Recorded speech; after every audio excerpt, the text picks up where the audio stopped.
priori que vous, des points, vous en avez déjà apporté, et des beaux. Mais celui-là, ce point-là, il a une place à part. Ouais, non, mais c'est sûr, il a une place à part, surtout après les dernières années qu'on a vécues en Coupe Davis.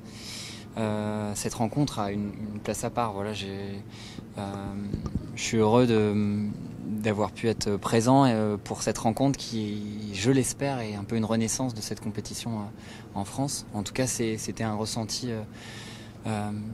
très sympa de pouvoir participer à nouveau à une vraie rencontre de Coupe Davis. Gérard Piquet a fait beaucoup de mal à cette épreuve. Hein. On va pas revenir dessus, mais vous pensez qu'on est sur le bon chemin, même si bon, le Final 8 reste une formule un peu hybride.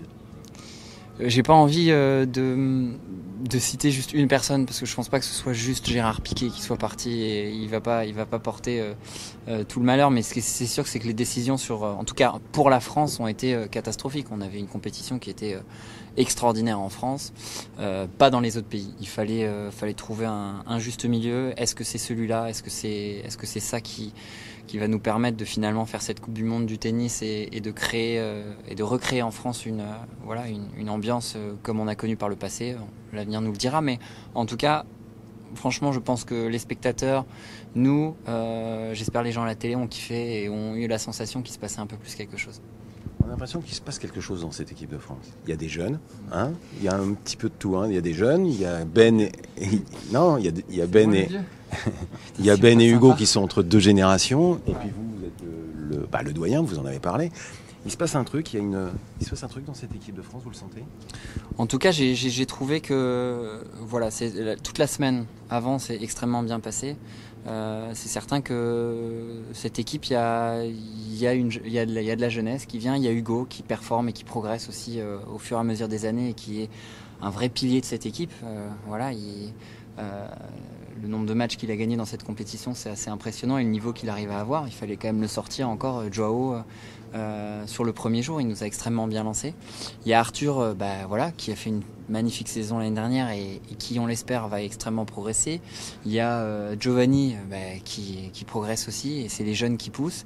Et il y a l'ancien comme moi qui essaye de garder un niveau à peu près correct pour poursuivre. Non, je rigole. Mais c'est sûr que ça fait du bien. Ça fait du bien et il faut continuer à progresser. Mais il n'y a pas que. Voilà, aujourd'hui, il y a Ben qui a joué en double. Il y en a d'autres aussi. Enfin, il y a plein de monde en France qui peut jouer, qui pourrait jouer cette compétition. On a un beau vivier. Maintenant, il faut continuer à progresser sur le tour pour avoir une chance de peut-être aller très loin dans cette compétition. C'est ça le secret? C'est marier jeunesse et expérience? Moi, je crois en la jeunesse. Pour être tout à fait honnête, je crois en la jeunesse et je suis sûr que la jeunesse peut faire de magnifiques choses. Et aujourd'hui, c'est sûr que Arthur, Giovanni, ils font du bien. C'est une équipe qui vient avec des joueurs. Moi, je suis le doyen à 33 ans, bientôt 34. Il y a des plus jeunes et c'est vrai que ça fait un bel équilibre. Vous avez des stats extraordinaires en double, mais il y a 2 défaites, dont une en Croatie, si mes souvenirs sont bons. Il va falloir y retourner. Ah oui, c'est vrai. Oui, parce que je cherchais la deuxième, mais c'est à Valence. Oui. Oui. Oui. Il y avait une ambiance extraordinaire. C'est vrai. C'était notre deuxième match avec Nicolas en Coupe Davis. On avait joué Dodig, Silic. Un match très serré et un match très important parce que c'est un peu le point qui allait potentiellement soit donner la victoire à l'un, soit donner la victoire parce que Silic était quasiment imprenable en simple à ce moment-là. Mais voilà, ça va être une belle rencontre avec une équipe de Croatie qui forcément aussi va avoir sa carte à jouer. Mais c'est en septembre tout ça, il peut se passer plein de choses. Il y a une revanche à prendre en plus. Il y a une revanche à prendre effectivement de 2018 où on perd en finale à la maison. C'est vrai que ça a fait un petit peu mal. On aurait voulu faire le doublé et on a été dominé sur la rencontre.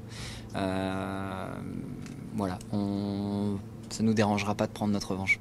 J'ai posé la question à Benji, vous l'avez découvert, Giovanni Petit. Quelle impression il vous fait? Il est très grand, mais on sent qu'il y a... Ouais, ça circule bien là-haut aussi.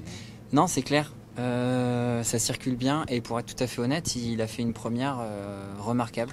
Voilà, il a été esprit tout au long de la semaine.